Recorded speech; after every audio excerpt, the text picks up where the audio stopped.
what you gotta say, but don't play. Say what you gotta say, but don't play. Say what you gotta say, but don't play. What is up, you guys? Good morning. It's your spiritual fairy godmother, and I am back. Okay, except for I'm not back with another read. I am back with a chill herbal smoke session. Okay, you guys? Yes. So I am going to go ahead and roll up me a herb blunt. I got some mugwort, some ginkgo leaf, and some lavender. This one won't be going in there today. And then I also have some lemon balm here. So we're gonna go ahead and roll up and have a conversation. I actually just woke up and I was listening to a motivational speech and I had a realization. Maybe I'll link the motivational speech in the description box below. But the person was basically saying about like him and his wife and like how they have they go into like hate speech. And immediately to me in my mind I was like, see, you always walking away, like, you know, blah blah blah. And immediately I blamed myself for something. The man didn't say nothing about, oh, it's my fault.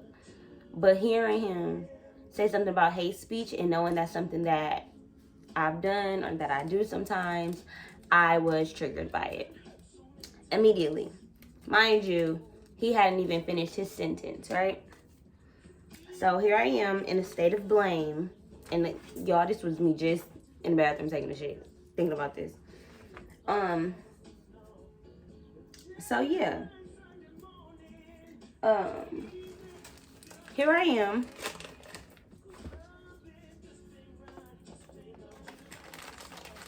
Here I am feeling like, dang.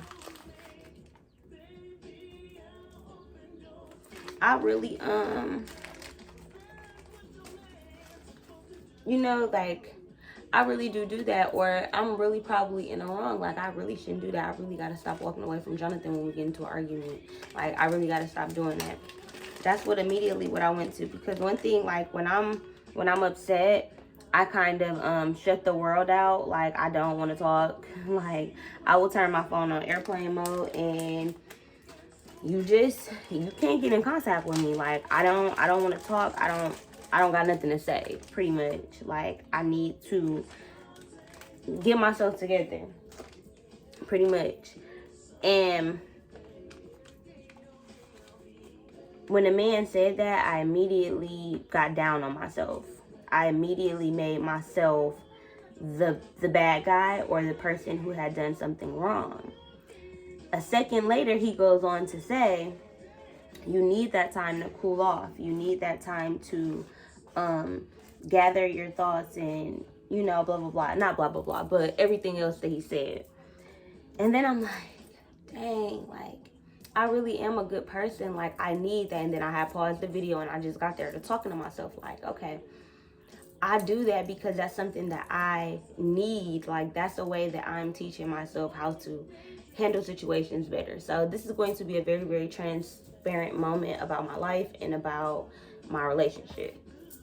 So in my life, I've been in 3 major relationships, and my first one, I hadn't realized because I don't really have the greatest memories. So I don't ever really have memories of my past relationships. And the memories that I do have are always bad. Or I just never think about them until they're brought up to me or something. So I used to always think that, like, my child's father was the first person that ever put his hands on me and blah, blah, blah. I thought he made me toxic, right? Because if y'all didn't know, I was in a 2-year relationship with my child's father before I got pregnant. And it was a very volatile, hostile, abusive relationship. We used to put our hands on each other, choke out, drag out, fights, like fighting each other, punching each other, black eyes, bruises, like, yeah. I went through that. You know, it's crazy, like, but yeah, I went through that. I am a woman who went through that. But yeah, so when I got with Jonathan, he made me realize, like, I guess we just had a conversation about it, and I'm like, well, dang, I did put my hands on Tone before, like, and he had never put his hands on me, but I had registered that in my first serious relationship when I was 18 years old. I remember putting my hands on him. I don't remember for what. I don't remember what the fight was about. I don't remember what happened. But I do remember kind of like attacking him. Like, I remember that. And then with my child's father, he had hauled off and slapped me for answering a FaceTime from that other dude that I just mentioned. And that was the first time he put his hands on me. And when he did it, I hurried up and got up, and I got to punching him in his head like, I ain't no bitch, Vaughn. I ain't no bitch. I ain't no hoe. I ain't no punk. You can't just put your hands on me. You can't just put your hands on me. Got to beating his ass, and we got to fighting that night. And that was the beginning of us probably putting our hands on each other every other day, if not every single day. We were both struggling. We both didn't have no money. Like, it was just... We was both depressed, going through stuff, becoming 18. I think he was like maybe 20 at the time. So it was just, it was a lot. It was a lot. And I came into this relationship with Jonathan, and automatically in a relationship didn't start like that. But once the fight started getting serious, and we went through what happened with him cheating on me and stuff. When we went through that, all bets were off. Like, that's when I started to put my hands on him a lot, almost every single day. Every time I would get mad at him, it would just be me, like, slapping him, punching him, fighting him. And it hit home for me one day when I, like, bust his lip and, like, made his eye look a certain type of way. He did not have a black eye, but I made his eye look a certain type of way. And I remember him telling me, like, that he was embarrassed to stop at his mom's house and for her to have seen him.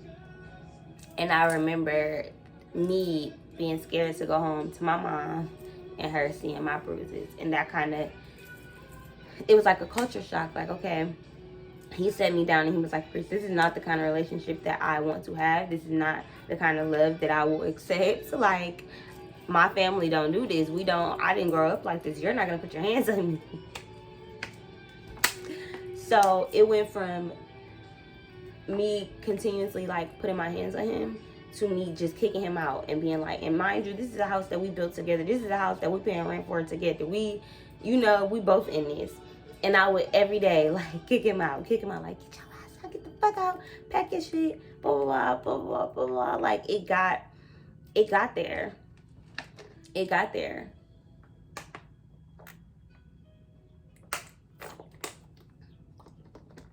It got there. And then, yeah. So we'll just stop there. But it definitely got there. So immediately when the guy was talking about, like, hate speech and, like, getting to that point, I was triggered because when I'm upset, I don't care who you are. If you say something mean to me or say something to hurt my feelings, like, all bets are off. Like, I'm going to either, one, hurt you 10 times worse, or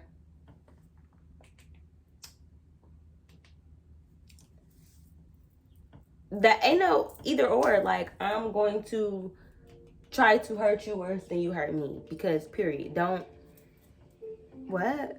So I get ruthless, like, in how I speak to people and, like, the stuff that I say and, like, what I'll bring up. Like, I just feel like all bets are off in an argument. Like, if you made the executive decision to argue with me, I mean, that just pretty much means that you knew exactly what you were getting yourself into. Like if you ribbing somebody, that's what we say in the Midwest. I don't know what y'all say. Some people say ranking, or I don't know. But if you joning, like, I don't know what other places say. But, like, if you like ribbing somebody, you talking about somebody, y'all going back and forth, you can't get mad when a person start joking on you and you don't got nothing to say back, right? So me, in trying to fix our relationship, I got to the point where it was like, I had stopped telling him to get out. I had stopped putting my hands on him. But at that point, I was feeling like I wasn't being heard, or my feelings wasn't coming across how I needed them to, because I had to make my emotions small. Does that make sense? I had to figure out ways to not sit here and cuss you out and talk about your mama, or like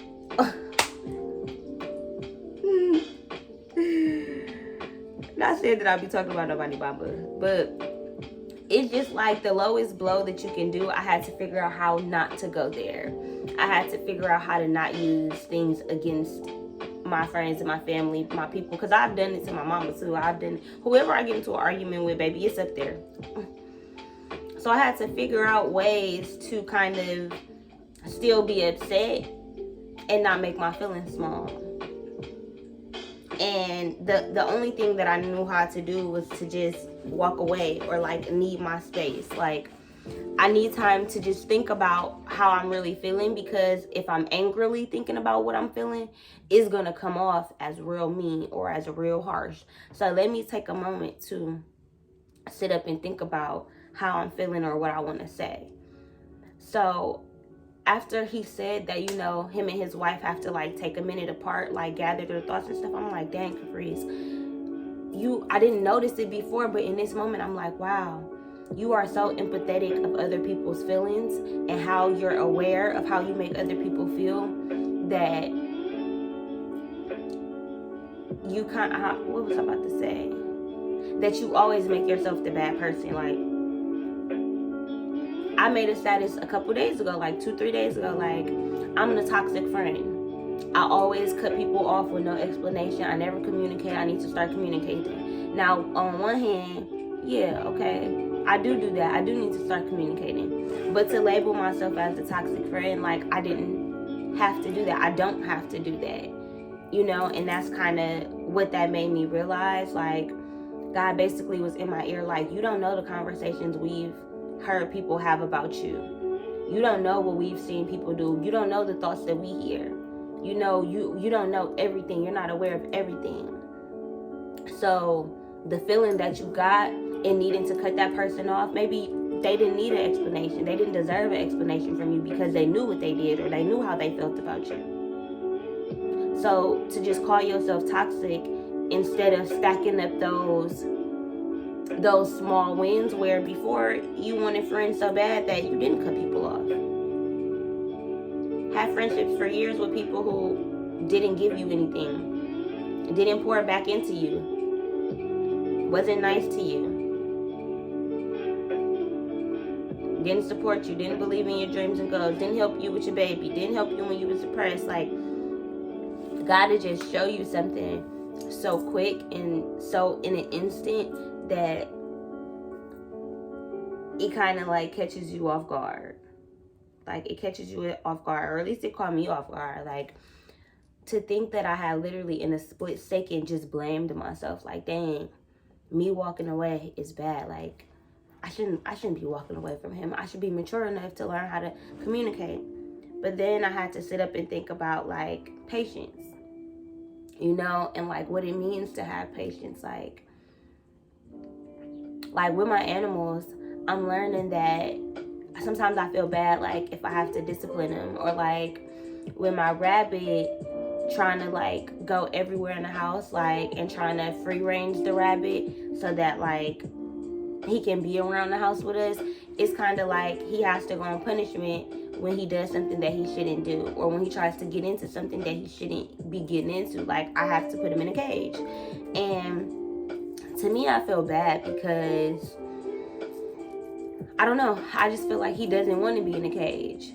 But at the same time, Kamai don't want to be on punishment. I don't want to be going through what I'm going through sometimes, but sometimes it be lessons. Or like, okay, so I was watching Good Trouble the other day, the new episode, and Gael had his teacher was basically like, here, write on all these envelopes and get them to me by tomorrow. And he went up in there like, nigga, Mind you, he's an intern. He went up in there like, I don't want to do all these envelopes. Why you got me doing this? I came here to paint. And the man showed him like, look how good you do now because I made you do all those envelopes. Now it's precise. Now, you know, you have a pattern. Now you know how to do it. Wax on, wax off. Mr. Miyagi. And it was basically, he was like, well, why didn't you just tell me? Like, why you didn't just tell me that you were learning, that you were trying to teach me a lesson? And, you know, like, basically that was the gist of it. Like, I didn't have to tell you. You had to have that tenacity. You had to just understand the assignment. You had to do your dues. It's not always about getting to that next level and getting what you want, that instant gratification right away. Sometimes it is about having patience and working towards something.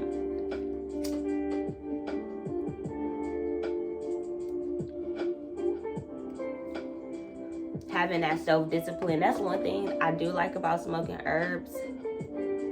It has a flavor, like I can taste the lavender and I can also taste the lemon balm, and it gives me a nice little taste in my mouth, unlike weed. So I mean, good weed, like if you out of town somewhere where it's legal and you go to a dispensary, like you can really taste it, like you can really taste the different flavors. However, in where I live, the Midwest, the weed had gotten shitty, so me stopping smoking was kind of like, I wasn't even getting high at that point. It was kind of like trash weed. So this gives me a really good taste in my mouth, and I like it.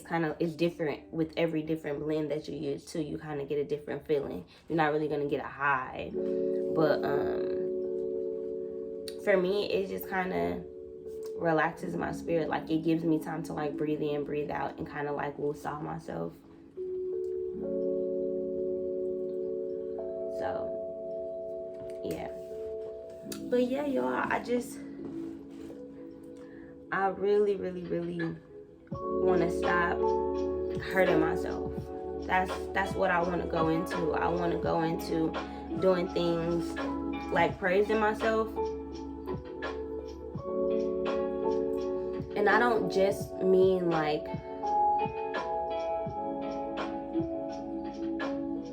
not taking accountability and not, you know, wanting to change my actions, but I want to stack my wins.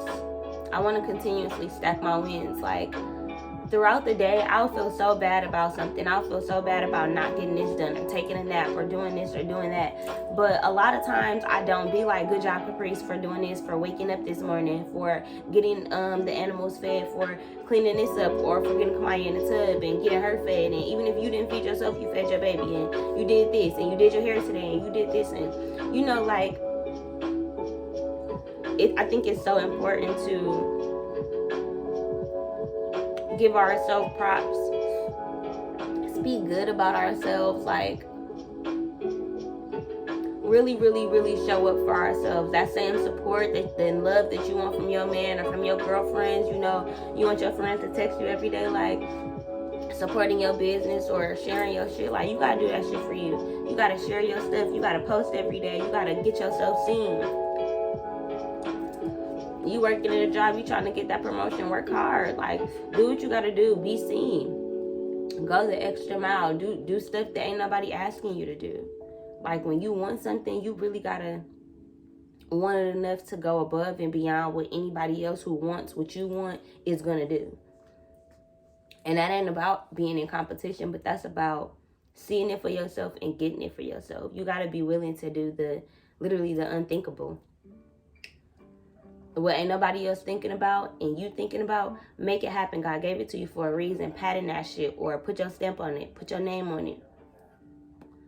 You got an idea, even if you don't think you can execute at that very moment, write it down. We got to get so in the habit of listening, because me and Jonathan had this conversation the other day.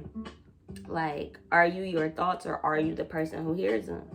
And I feel like you the person that hear them, because sometimes your thoughts can lie to you. Your anxiety, your fears, your worries, all of that shit can lie to you and tell you one thing when really it's an illusion. And God trying to test you, or God trying to make you elevate or see, are you still there? Are you still where you was in that worry or in that fear? Or are you moving past it?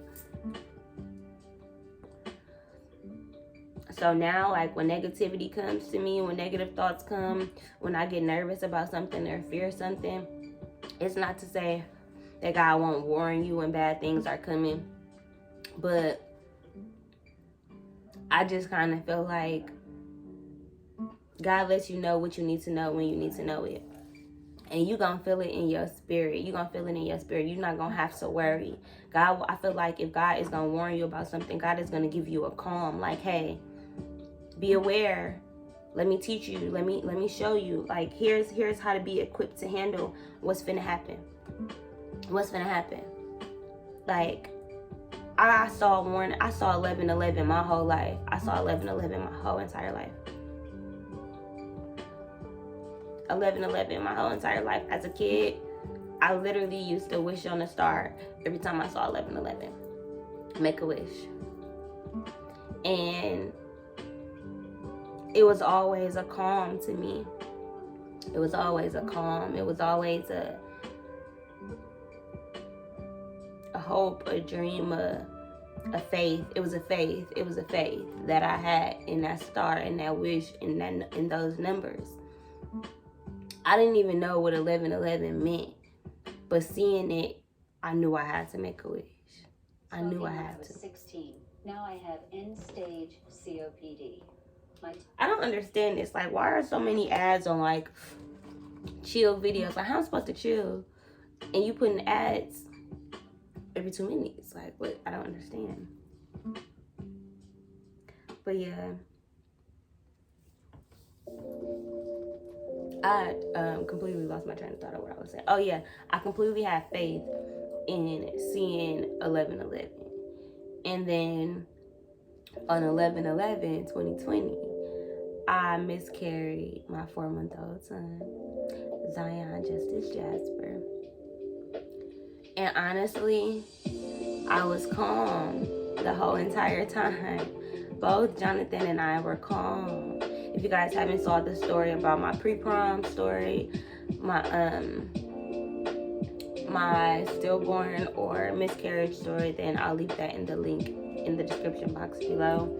But yeah, we really another thing about herbs, unlike weed, it don't stay lit. But yeah, so the whole time that I was literally miscarrying my son, like, his feet popped out my vagina in my bathroom. And even then, I was just like, Jonathan, he like, it's the feet, babe. Like, you see him? You see him? I think that's what he said, like, you see him? I'm like, yeah, it's his feet. And then we just got up and we left. And we ended up being at the wrong doctor.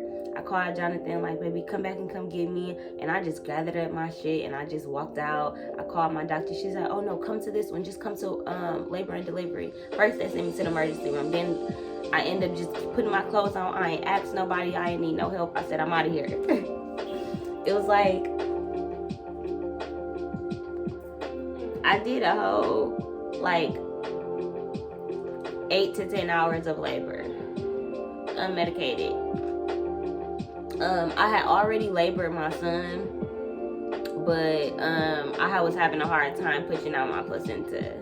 So yeah.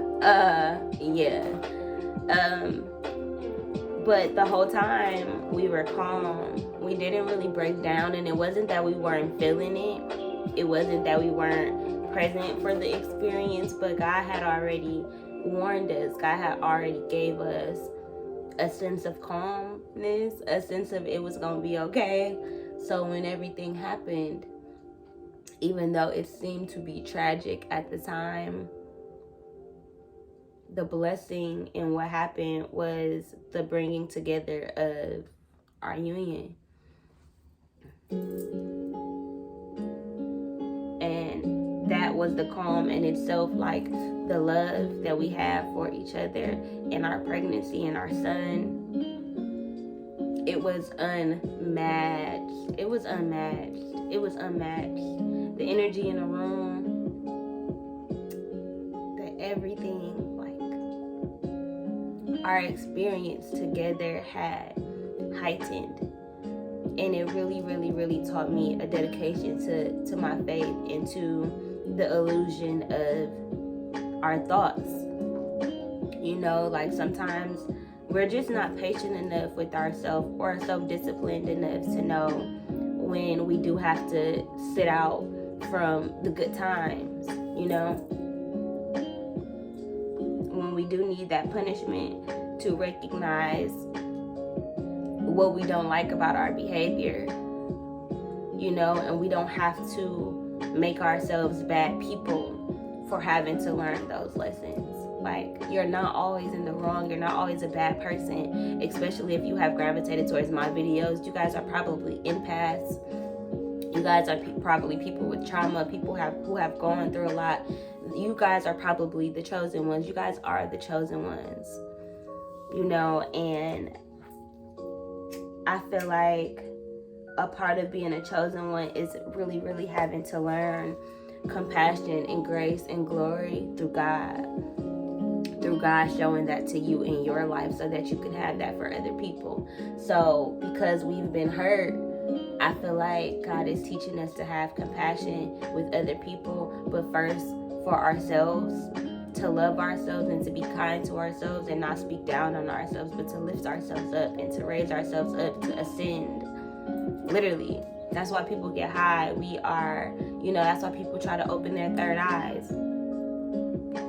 We are trying to reach a higher level of consciousness. Y'all don't understand it, but being high is like getting those answers and unlocking something, or being closer to whatever your divination is, whatever spirit you believe in, whatever spirit is your calling. Because there could be a many of gods. There has to be. Not saying that there's a many of gods like actually, but manifested in this world, there is a many. There is many, because you have to think about kingdoms.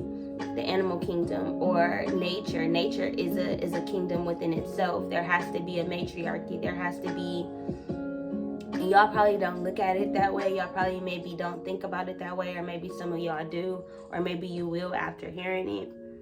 But there's always like a harmony and a balance. Like plants reproduce. There is a coming together. There is a coming together. Even marijuana plants, there's a female and a male plant. So in learning that yin and yang, like the man was also saying, like if you spend enough time with people, you recognize that you're going to fight. You recognize that y'all are going to disagree about things, because y'all are individual creatures, individual beings, with y'all own genetic makeup, with y'all own mindset, with y'all own life. But a lot of times people silence the fights in order to have this perfect relationship, or in order to appease people or be in relationships at all, because they want to avoid conflict. But when you do that, you make yourself small and you make your emotions small, you're not allowing one another to even know one another, or to know if y'all like each other, or if y'all can get through something together. Friendships, family relationships, like so many, oftentimes, especially in the Black communities, families don't talk about shit. That's foreign. You know, like it's foreign. And you know, I just feel like talking about stuff, like look at my videos, you know, that's how I communicate. I talk about my feelings, I express myself, and I do that as a way to allow me to show up as me, because for a long time I didn't know who I was. I didn't identify with any version of myself, so I felt like I couldn't really make connections with people, you know. And now I'm disciplined in myself enough to know that I deserve to show up as me, and whoever doesn't like it, or whoever doesn't work with me, or whoever can't handle the fights or the arguments, don't deserve to be around me. You know, like I thought that even my relationship with Jonathan, that it was bad because oftentimes we don't even like each other, like, and that's just real shit. But we always love each other. And in a relationship, I'll be honest with y'all, love is not enough. Like, love is not enough to sustain a relationship, a marriage, a commitment. Is not enough. Even with your best friend, like, it's not enough just to love her or him. It's not enough. Like, y'all also have to have a mutual respect for each other and a mutual support system for one another. Like, you have to, in order to really spend your life with people and to find your soul tribe and people who are meant to be in your life, even if it's not forever but for a long period of time, you really have to be willing to know them and allow themselves to be exactly who they are and not give up on them, or,